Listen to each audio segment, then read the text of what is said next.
Alright guys, so this is my verdict. As much as I wanted the nextbase to work, I feel like, especially for the price of $399, and additional price of, well, it says $999 for the, but it was like $85 for the cabin view camera. I just can't justify the cost. For the quality it produces, it wasn't terrible, but for the price, it's not worth it.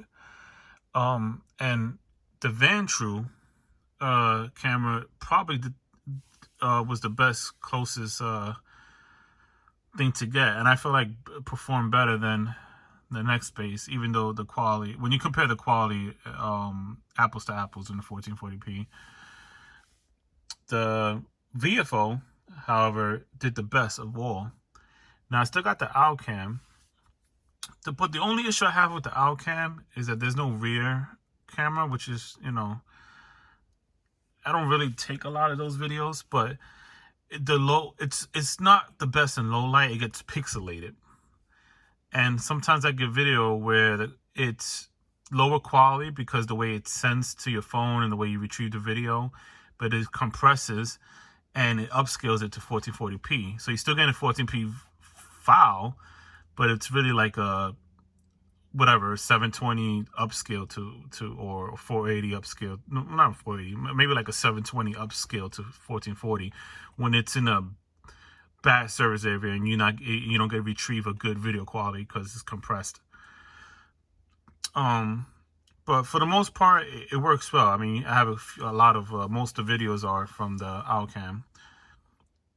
So the next contender would be the VFO, but right now I'm crossed between the VFO, possibly get the Vantrue N4, and possibly the ZenFox. Only because it's like the VFO where you could take it off easily. The Vantrue, it's a little harder to take off the mount. So I don't know. This was pretty easy because it was a magnet, which you see right here. You just snap it on, snap it off, and it powers and it turns on. That's real easy. It's the easiest to take off.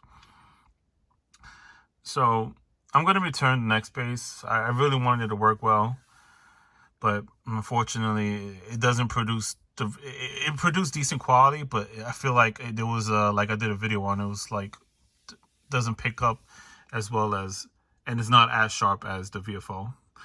So right now the VFO remains the winner, but I want to compare it to the Vantrue, even though it's not really apples to apples because the Vantrue is 1440 at 30 frames. This one is 4K 30, 1440 60 30, 1080 120 60 30. Like you have a lot of options with the VFO. So yeah, that's my take. That's where we stand. Yeah, nextbase failed. Vantrue remains the winner. I mean, VFO remains the winner, but I'm going to compare it to the Vantrue. I might end up getting the Vantrue between the Vantrue and the ZenFox. It all depends because apparently the card that I want is not compatible with the Alcam, so I'm trying to look for an alternative that I can keep. All right, that's it.